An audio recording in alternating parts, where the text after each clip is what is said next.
सबसे पहले मैं आज के हमारे मेहमान खुसूसी ARTO अफसर खादिम सर और DYSP ट्रैफिक मंजूर साहब का अस्ताए दिल शुक्रिया अदा करता हूं कि आपने सर अपने क़ीमती वक़्त में से वक़्त निकल कर यहाँ पर इस प्रोग्राम में आकर हमारे ड्राइवर्स की इन्विटेशंस को लबे कहते हुए यहाँ पे आए। उसके लिए सर आपका अस्ताए दिल शुक्रिया अदा करता हूँ सर। और साथ ही साथ रोड सेफ्टी मंथ के बारे में आप लोगों को थोड़ा बहुत मैं यहाँ पे बताते चलूँ तो रोड सेफ्टी वीक इसलिए मनाए जाते हैं कि हमारे जितने भी ट्रांसपोर्टर्स हैं उन सबको, उन सारे ड्राइवर्स को अवेयर करने के लिए ये इवेंट्स ऑर्गेनाइज किया जा रहा है। और ये इससे पहले एक वीक के एक हफ्ता होते थे, अब इसको बढ़ा के एक महीना किया गया है।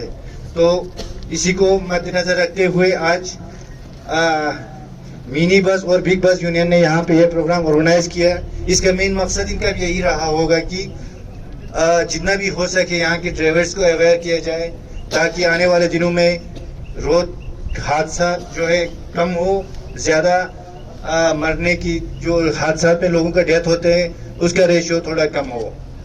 तो मैं ज़्यादा आप लोगों का वक़्त न लेते हुए सबसे पहले मैं गुजारिश करना चाहूँगा आज की इस प्रोग्राम को आगाज़ करने के लिए तिलावत कलाम पाक के लिए आगा सईद अली शिराजी साहब से कि आप यहाँ पर आए।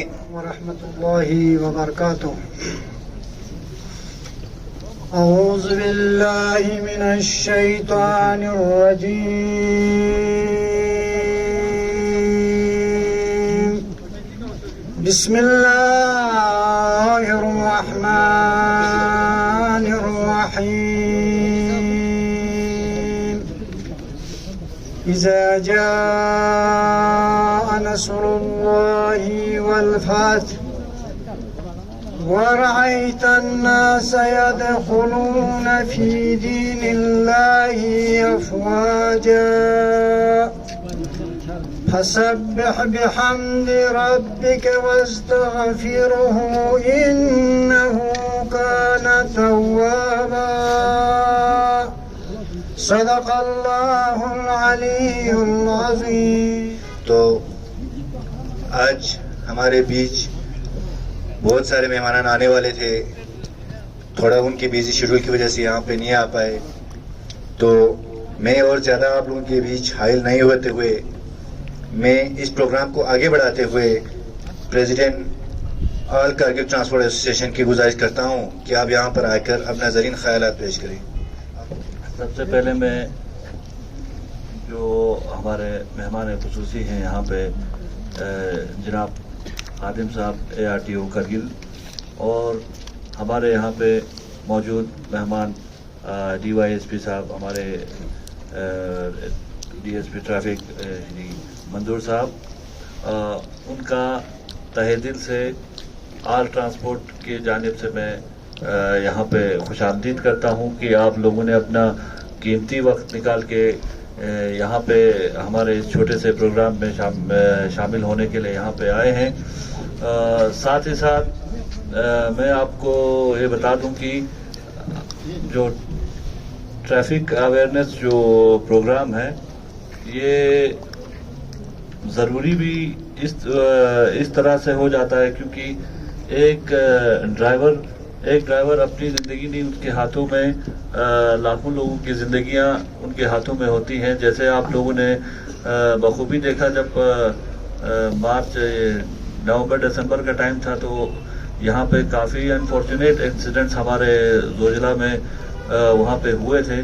तो इन सब चीज़ों को मद्देनज़र रखते हुए जैसे हमारे ऑल इंडिया में लगभग हर साल 80,000 लोग सिर्फ रोड एक्सीडेंट के चलते अपने जान गंवा देते हैं। तो इसीलिए ये रोड सेफ्टी जो वीक है इसको हम मनाते हैं। तो इसका अवेयरनेस की रोड सेफ्टी में हम किस तरह से हम अपना ड्राइविंग अच्छे से अच्छे करें और सेफ्टी के साथ करें, इसके लिए अवेयरनेस का प्रोग्राम हमने रखा है। बहरहाल ये प्रोग्राम हम यहाँ पे एक्सपेक्ट कर रहे थे कि और भी सारे मेहमान यहाँ पे होंगे, लेकिन कुछ शायद अपने मसरूफियात की वजह से यहाँ पे नहीं आ पाए। तो हमारा एक प्रॉपर प्रोग्राम था मैं यहाँ से एडमिनिस्ट्रेशन से भी गुजारिश करना चाहूँगा कि जब हमारा एक सोसाइटी अपना एक रिस्पॉन्सिबिलिटी समझ के कोई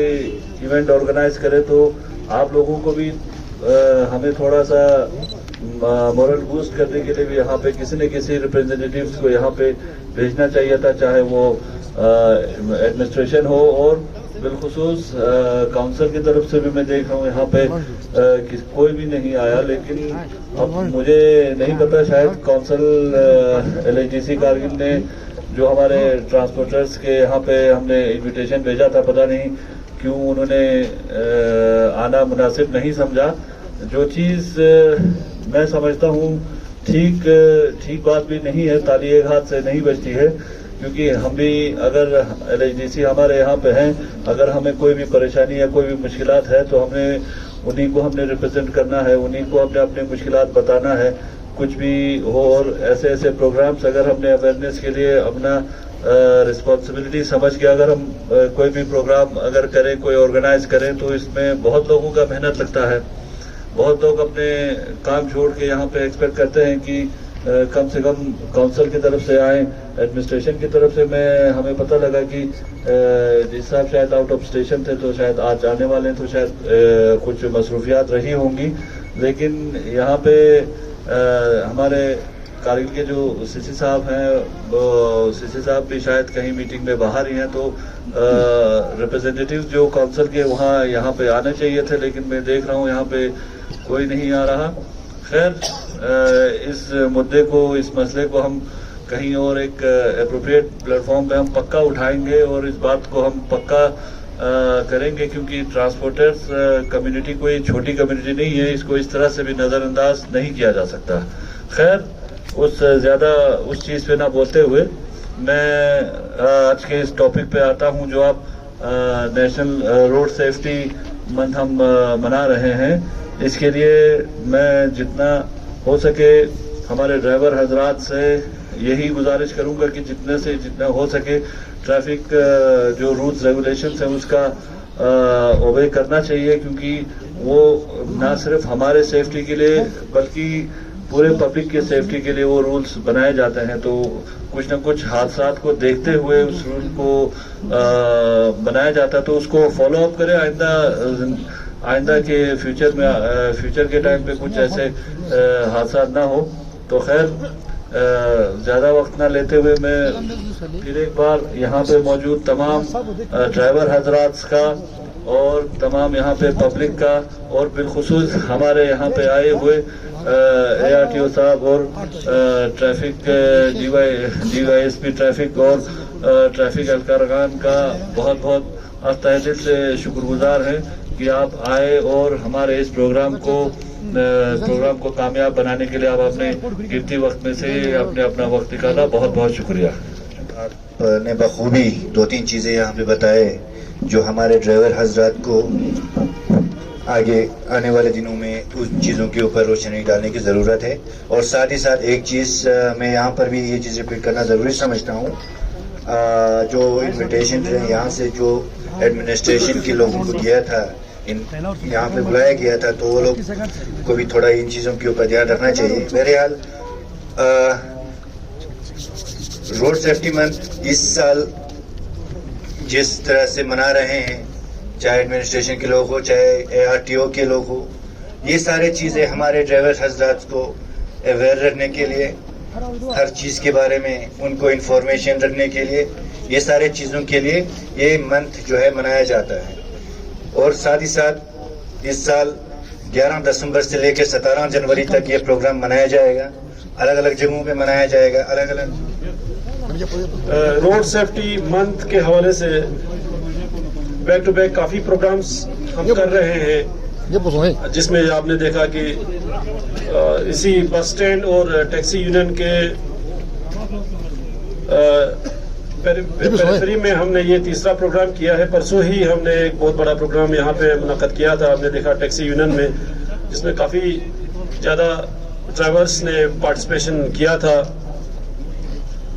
और बहुत सारे अच्छे उसमें डिग्नेटरीज भी आए थे, स्पीकर्स आए थे, काफ़ी ज़्यादा आपको एडवाइसेस उन्होंने ऑलरेडी दिया कि किस तरह हमें सड़क पे गाड़ी को सेफली और सिक्योरली चलाना चाहिए।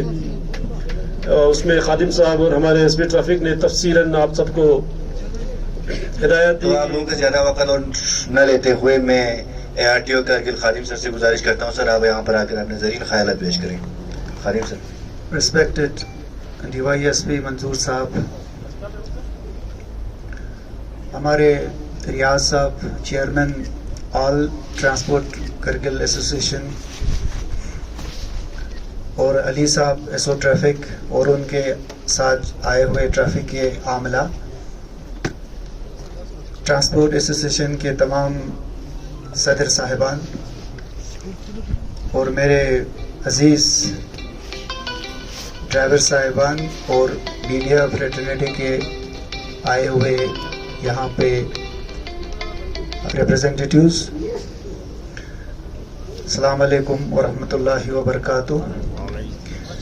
जैसे कि मंजूर साहब ने फरमाया यहाँ पे कि इस साल हमारे बहुत सारे नौजवान रोड एक्सीडेंट में जान बहक हो गए और रिसेंटली हमारे एक काउंसलर साहब, वो फॉर्मर काउंसलर साहब जो रोड एक्सीडेंट के कारण जिनकी जान बहक हो गई, और उसके अलावा भी बहुत सारे जो जानने वाले हैं उन्होंने अपनी ज़िंदगी इसमें ज़ाया की। तो उन सब के लिए मैं चाहूँगा कि आप खड़े होके 1 मिनट का खामोशी इख्तियार करें ताकि उनकी रूह को सुकून मिले।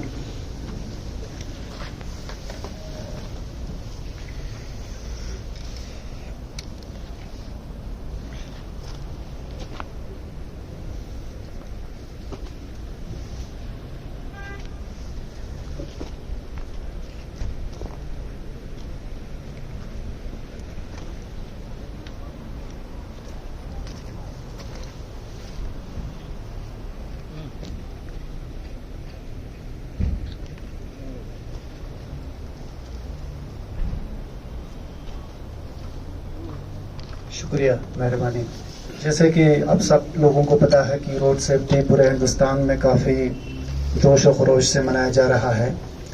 तो करगिल में इतनी शदीद सर्दी के बावजूद भी इस मन को बहुत अच्छे से मनाया जा रहा है, मगर हमारे लिए ये टोटली ऑफ सीज़न है। हमने पहले भी काफ़ी गवर्नमेंट से इस बारे में दरख्वास्त की थी कि भाई जनवरी हमारे लिए सूटेबल एक रोड सेफ्टी बनाने का कोई मंथ नहीं होता, मगर इस साल मौसम खुशगवार होने की वजह से इस मन को काफ़ी हद तक हम मना पाए। तो इसके लिए हम शुक्रगुजार है आप सब लोगों का जो इसमें ताउन दे के इस मंथ को काफ़ी अच्छे से सेलिब्रेशन करने की किया। तो मुझे याद है कि जब मैंने पहली गाड़ी लाई थी 2003 में ईरान, तो उस वक्त मेरी गाड़ी का नंबर था 630। तो आप ये मान के चलिए कि 2003 में हमारे पास सिर्फ 630 गाड़ियाँ थी। तो अभी तकरीबन 10 साल हुए हैं तो मेरे पास 10,000 गाड़ी है। इसी 10 साल में 10,000 गाड़ियाँ आ गई है। तो आने वाले 10 साल में कितनी गाड़ियाँ आ सकती है? तो उन सब को रखने के लिए हमारे पास जगह है कि नहीं है, इन सब के लिए हमको सोचने की ज़रूरत है आने वाले दिनों में। आप सब लोगों को पता है जिस दिन गाड़ी का ईजाद हुआ है उस दिन गाड़ी का एक्सीडेंट का ईजाद भी हुआ है, क्योंकि गाड़ी जिस दिन आया एक्सीडेंट साथ में आया है। तो आज मौका ये है कि हमको पब्लिक ट्रांसपोर्ट के बारे में बात करनी है, क्योंकि ये प्रोग्राम जो है मिनी बस और बड़े बस वालों ने मिलके इस प्रोग्राम का इनेकाद किया है आज। तो हम चाहेंगे कि भाई पब्लिक ट्रांसपोर्ट का हमारी ज़िंदगी में कितनी अहमियत है इस बारे में ज़्यादा बताएं। तो हमारी ट्रैफिक कंजेशंस को लेके काफ़ी लोग परेशान हैं, हमारे एक्सीडेंट्स को लेके काफ़ी लोग परेशान हैं। तो हमको अभी क्या करने की ज़रूरत है, ये एक ट्रांसपोर्ट पॉलिसी बनाने की ज़रूरत है लद्दाख के ऊपर, जो हमारे यहाँ अभी नहीं बना है, जिसकी दरख्वास्त हमने आला हुकाम से किया हुआ है। तो इंशाअल्लाह आने वाले दिनों में इस पे भी बात करेंगे, गौर व फिक्र करेंगे। तो ट्रांसपोर्ट पॉलिसी में क्या होगा कि पब्लिक ट्रांसपोर्ट का क्या रोल हो सकता है, कि आने वाले दिनों में कि भाई प्राइवेट कार लेने वालों के लिए क्या क्या पॉलिसीज हो सकता है। कि जैसे कि दिल्ली में बहुत सारे जगहों पे ऐसे हैं कि जब भी कोई प्राइवेट कार लेता है तो पहले उसको पार्किंग की सर्टिफिकेट जो है म्यूनसिपैलिटी से प्रोड्यूस करना पड़ता है, तब जाके उसको प्राइवेट कार लेने की परमिशन मिलती है। हमारे यहाँ पे क्या है कि पार्किंग हो या ना हो, प्राइवेट कार लेने में कोई पाबंदी नहीं है। तो इस वजह से उस गाड़ी को रखने में हमको दिक्कत होती है। वो बेचारा एक ऐसी जगह पे रहता है जहाँ पे पार्किंग की कोई जगह नहीं है, तो वो गली गौचों में गाड़ी रख के पूरा ट्रैफिक का जाम कर देता है। तो इसलिए ट्रांसपोर्ट पॉलिसी बनाना बहुत ज़रूरी चीज़ है। जैसे कि जितनी हो सके, जितनी भी रॉबस्ट और स्ट्रॉन्ग कंट्रीज और जितनी डेवलप्ड कंट्रीज है, वहाँ पे पब्लिक ट्रांसपोर्ट ज़्यादा स्ट्रॉन्ग होता है। क्योंकि हमको पर्पस ऑफ ट्रैवल को समझना है कि हम ट्रैवल क्यों कर रहे हैं। हमको ट्रैवल एक किसी को शो ऑफ करने के लिए करना है, या आपका ट्रैवल जो है कोई प्लेजर पर्पस के लिए है या ऑफिस पर्पस के लिए है। अगर आप ट्रैवल पर्पसफुली करेंगे तो आपको गाड़ी प्राइवेट कार में जाने की कोई ज़रूरत ही नहीं है। अगर आपकी पब्लिक ट्रांसपोर्ट ज़्यादा रोबस्ट होगा तो आपकी प्राइवेट कार की पॉपुलेशन बहुत कम हो जाएगी, जो सरकार की पॉलिसी भी होनी चाहिए। क्योंकि प्राइवेट कार का ज़्यादा होना सिटी की तरक्की का अलामत नहीं है। प्राइवेट कार ज़्यादा होगा तो उसकी स्टोरेज भी ज़्यादा बढ़ेगी। क्योंकि उसकी स्टोरेज ज़्यादा बढ़ेगी तो हमारे पास रेगुलेशन में आदमियों की ज़्यादा ज़रूरत पड़ेगी, जो हमारे जीडीपी पे असर करती है, हमारे कॉस्ट पे असर करती है। तो इसलिए चाहिए कि हमको पब्लिक ट्रांसपोर्ट को कैसे रोबस्ट करें। तो आने वाले दिनों में 2030 तक जितने भी बसेस हैं उनको 30% जो है इलेक्ट्रिक कन्वर्ट करना है। ये आप लोगों को मैं अभी से सूचना दे के रखता हूँ।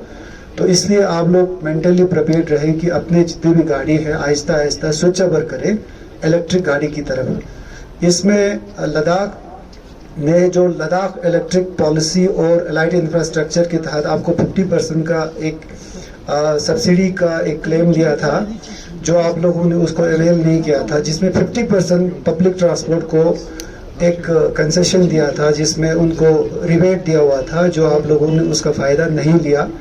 तो उसमें अगर आप ले लेते, सपोज कोई 25 या 30 लाख की गाड़ी होती तो उसका 50% वो सरकार आपको उसमें रिबेट दे देती। तो वो अर्ली बर्ड में था, उसकी पॉलिसी का मुद्दत अभी तक ख़त्म हुआ है। तो मैं चाहूँगा आप इसको सरकार से फिर अपील करें, जितने भी पब्लिक ट्रांसपोर्ट है, कि हमारे पास जितनी भी पुरानी गाड़ियाँ हैं उनको श्रीनगर में जैसे पॉलिसीज़ बनाए हैं, उनको शायद 5 या 10 लाख रुपए का सरकार इंसेंटिव्स दे रही है। और फेम इंडिया सेकंड के तहत भी उनको कुछ वहाँ से कंसेशंस दे रहे हैं। तो इसलिए मैं चाहता हूँ कि आप इनका लाभ फ़ायदा उठाए गवर्नमेंट की तरफ से, क्योंकि आने वाले दिनों में फॉसल फ्यूल्स वाली बसेस नहीं चलने वाली है, और ऐसे छोटे सिटी में तो बिल्कुल भी नहीं चलेगा। तो इसलिए मैं चाहूँगा कि सुई बस योजना का तो मिनी बस पुराना गाड़ी है, तो आप लोग सब लोग एक जॉइंट रिप्रेजेंटेशन सरकार को दे दो कि जितने भी गाड़ियां हैं वो पब्लिक प्राइवेट पार्टनरशिप एक पॉलिसी होती है पीपीपी मोड चेंजिंग, तो उसके तहत आप सरकार को रिप्रेजेंटेशन दे दो कि भाई हमको भी इसमें पॉलिसीज बना के हमको भी गवर्नमेंट का स्टेक होल्डर बनाया जाए इसमें। तो इससे आप लोगों को फ़ायदा होगा, क्योंकि फ्यूचर में ये गाड़ियाँ बंद होने वाली है जो फॉसल फ्यूल वाली। तो रोड एक्सीडेंट्स की जो रिस्पॉन्सिबिलिटी है, जैसे मंजूर साहब ने बताया है कि इंजीनियरिंग एक बहुत बड़ा फैक्टर है रोड एक्सीडेंट्स में। जैसे कि संस्कार रोड्स को मान के चलो कि पिछली बार भी संस्कार के एग्जीक्यूटिव इंजीनियर ने चिट्ठी लिखा था हमारे रीजनल ट्रांसपोर्ट अथॉरिटी के चेयरमैन को कि कुछ रोड्स की डिज़ाइन जो है वो ख़राब है।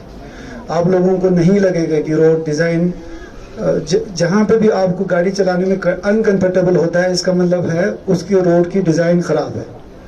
तो हर किसी कंट्री में, हर किसी एरिया में पहले रोड सेफ्टी ऑडिटिंग होती है प्रॉपरली, फिर उसके बाद उस रोड की डिज़ाइनिंग बनती है। तो मुझे नहीं लगता है कि यहाँ पे कोई कई जगह ऑडिटिंग हुआ है प्रॉपरली।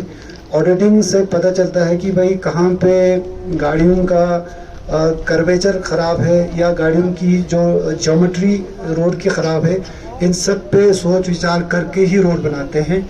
और cycle tracks, zebra crossing, pedestrian crossing जो है, ये सारे जो है ना रोड्स पे बनाया जाता है। ये अगर नहीं बनाया जाता है तो मुझे लगता है कि वो रोड जो है वो अभी इनकम्प्लीट है।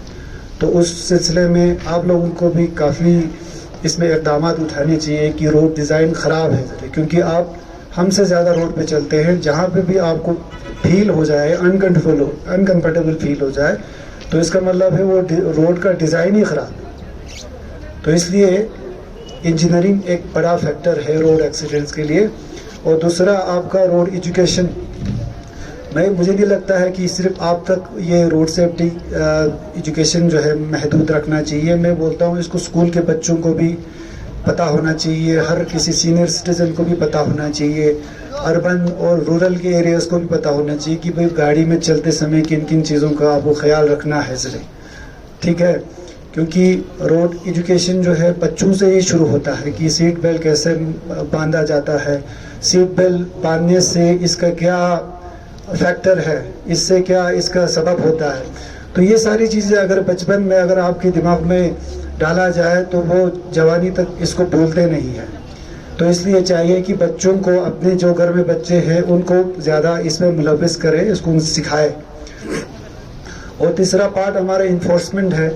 इन्फोर्समेंट हम तभी करते हैं जब आप लोग रोड सेफ्टी या कानून के वायलेशन करते हैं, मोटर व्हीकल एक्ट के वायलेशन करते हैं, तो मजबूरन जो है आप लोगों को डिटरेंस के लिए, ताकि ये गलती दोबारा ना दोहराए, इसलिए आप लोगों को एक सूचना देने के लिए, भाई ये कागज़ इनकम्प्लीट है, इसलिए इसको कंप्लीट करने के लिए आप लोगों को एक डिटरेंस के तहत एक फ़ाइन दिया जाता है, ताकि वो गलती दोबारा ना दोहराए।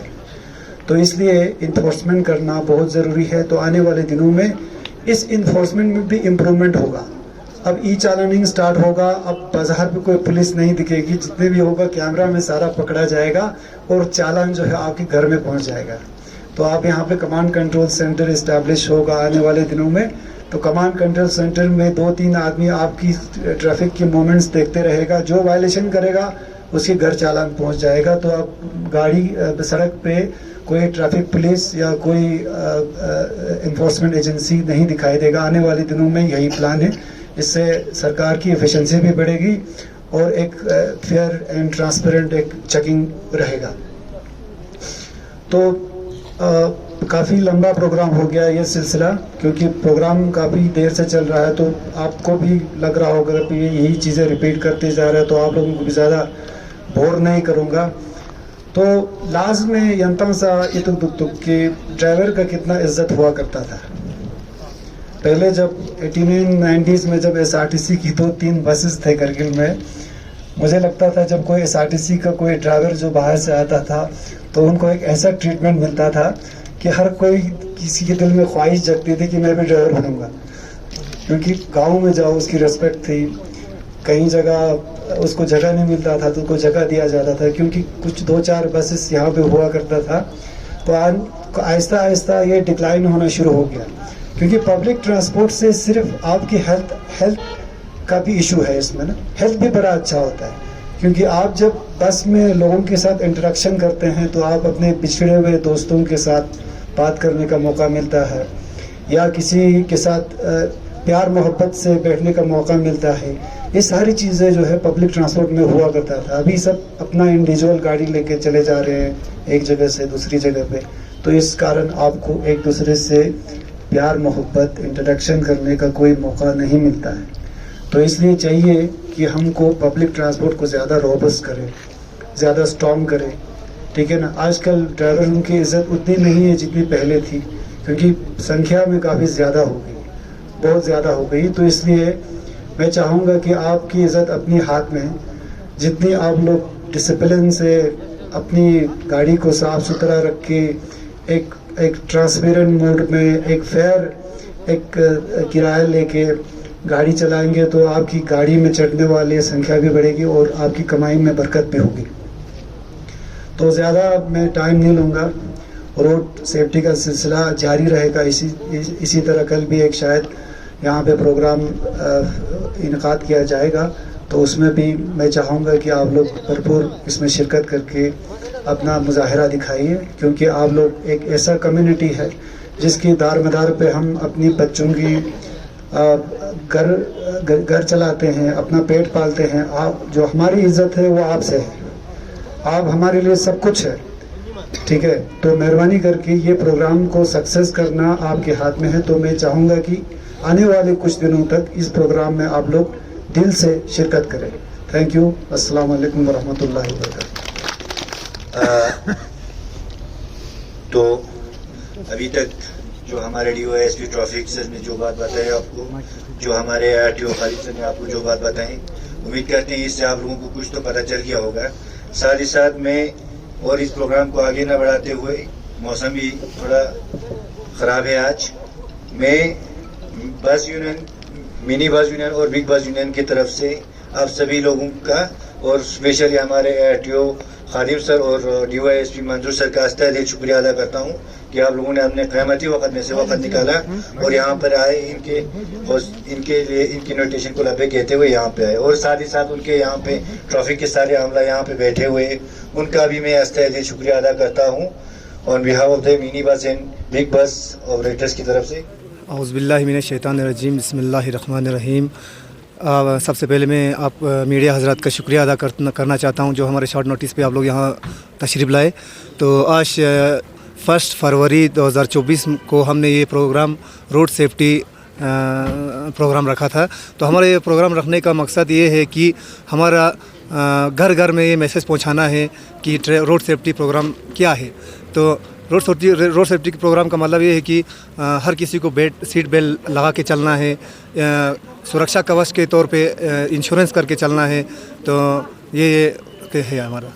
और एक इशू हम लोगों ने पब्लिक से सुना था कि आप लोगों मिनी बस वालों का, इसमें जो गाँव से पैसेंजर लेके आते हैं तो बस स्टैंड में ही छोड़ते हैं उनको, तो यहाँ से आगे जाने के लिए पैसेंजर को बड़ा प्रॉब्लम पड़ता है। उसको लेकर क्या आप लोगों ने कोई इशू नहीं उठाया कि बस एक बार बाजार में राउंड मार के पैसेंजर को छोड़ के स्टैंड वापस आए? जी, जब से मुझे यहाँ पे प्रेसिडेंटशिप में कम से कम 3-4 साल हो गया है।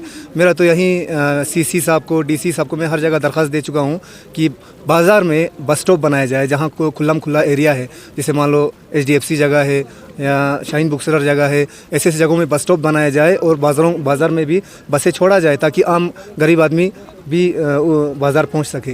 इसके अलावा कोई और इश्यूज आपके हो बस यूनियन आप शेयर कर सकते हैं? जी, हमारा इश्यूज़ सरकार से यही है कि हमारा बस जो है हमारे रूट्स में चल रहे हैं। पिछली बार मैंने LG साहब को दरख्वास्त दिया था, उन्होंने हमें आश्वासन दिया था कि आप लोगों को मतलब एक ऐसा मीटिंग रखा जाएंगे कि ARTO साहब को पूछकर जहां हमारी गाड़ियां नहीं चलेगा, जहां हमारी गाड़ियां चल रहा है वहां बसें नहीं चलेंगे, उनको अदर्स रूट्स में चलाएंगे बोल के। तो हमें उम्मीद है कि वो इसको करेंगे। जैसे कि आप सब लोगों को पता है कि रोड सेफ्टी मंथ पूरे इंडिया में चल रहा है, तो मैं यही बोलूँगा जिस दिन गाड़ी ईजाद हुआ था, एक्सीडेंट भी उसी दिन ईजाद हुआ था। हर कोई व्यक्ति को जो गाड़ी चलाते हैं या गाड़ी में सवार होते हैं, उनको लगता है कि मैं सुरक्षित हूँ, मैं ठीक हूँ, मगर उनको ये भी पता होना चाहिए कि हम 50% रिस्क पे होता है हमेशा गाड़ी चलाते समय।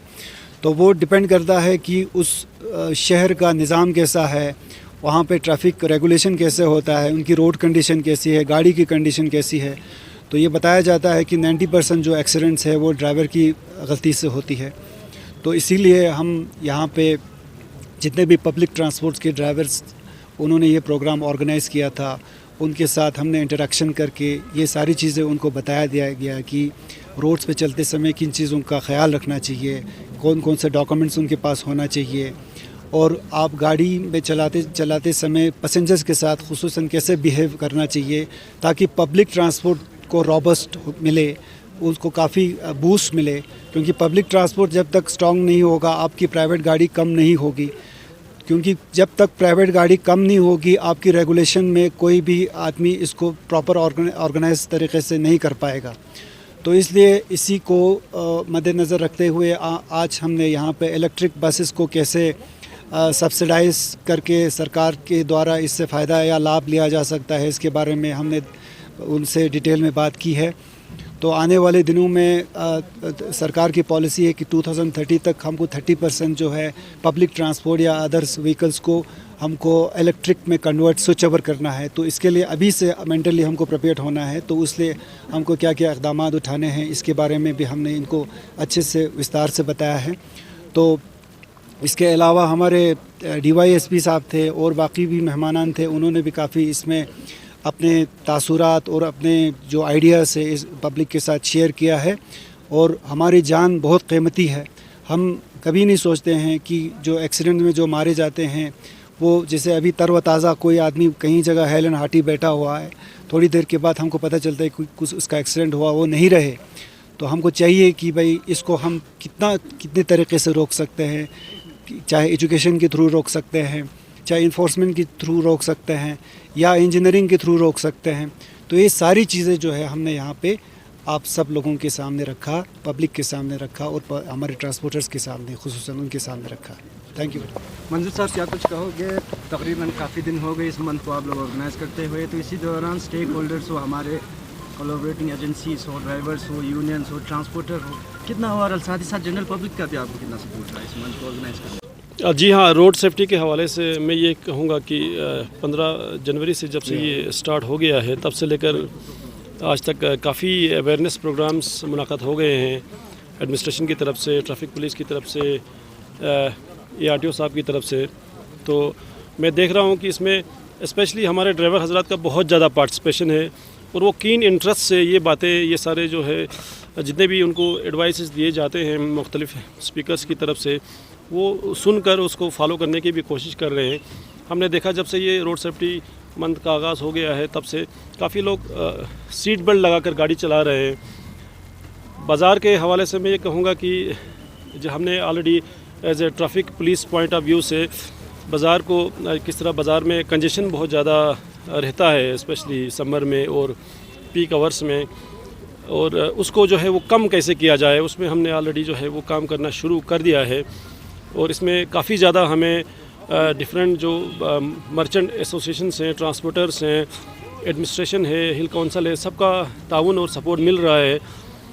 पार्किंग के हवाले से मैं ये कहूँगा कि हमने कुछ ऑलरेडी जो है वो 3-4 पार्किंग स्पॉट्स एडमिनिस्ट्रेशन को रिकमेंड कर दिया है कि पार्किंग, अगर इन स्पॉट्स को ऑलरेडी यहाँ पर गाड़ियाँ पार्क होती है, इनको अगर आप पेड पार्किंग बनाते हो तो जो गाड़ी आपकी सुबह से शाम तक कंटिन्यूसली एक ही जगह पर एक गाड़ी पार्क होती थी, उसी जगह पे अगर उसको पेड पार्किंग आवरली बेस पे किया जाएगा तो एक गाड़ी की जगह वो 10 गाड़ियाँ जो है वो दिन में उस जगह पे पार्क हो सकती है। क्योंकि कंटिन्यूसली पेड पार्किंग में आप जो है सुबह से शाम तक गाड़ी नहीं लगाएंगे क्योंकि आपका चार्ज जो है वो बढ़ जाएगा। Similarly engineering point of view से जितने भी ब्लाइंड स्पॉट्स हैं वहाँ पर हमने एक्सरसाइज शुरू कर दिया है कि इंजीनियरिंग फील्ड में, रोड इंजीनियरिंग में जो इश्यूज़ रहते हैं गाड़ी चलाते समय, जो प्रॉब्लम्स आती है ड्राइवर हजरात को, उनको कैसे करेक्ट किया जाए, उसमें ऑलरेडी हमने एक्सरसाइज शुरू कर दिया है ट्रैफिक पुलिस का के पॉइंट ऑफ व्यू से। और इसमें इन्वॉल्वमेंट बहुत ज़्यादा पब्लिक का, खासकर अवेयरनेस प्रोग्राम्स के थ्रू हमें ये फ़ायदा मिल रहा है कि मीडिया का बहुत ज़्यादा इन्वॉल्वमेंट है। हम अपनी बात को आम लोगों तक पहुंचा पा रहे हैं ईज़िली, क्योंकि हमें सिंगल, जैसे कि हम किसी गाड़ी को बाज़ार में या रोड में कहीं रोकते हैं तो हम इंडिविजुअल बंदे तक ही फोकस महदूद रहते हैं कि फिर उसको समझाना पड़ता है कि आपको डॉक्यूमेंट्स पूरे रखने चाहिए या चालानिंग या किसी और इन्फोर्समेंट के ज़रिए या सीट बेल्ट का इस्तेमाल करना चाहिए। तो इन प्रोग्राम्स के थ्रू हमें ये एक अच्छा प्लेटफॉर्म मिल रहा है कि हम अपनी बात जो है वो मल्टीपल लोगों तक जो है वो पहुंचा सकते हैं। For more updates, subscribe to our channel Kargil Today. Click the show links and enjoy watching the videos. Like us on Facebook and follow us on Instagram. Keep watching Kargil Today. Keep enjoying Kargil Today, the only voice of Kargil Ladakh.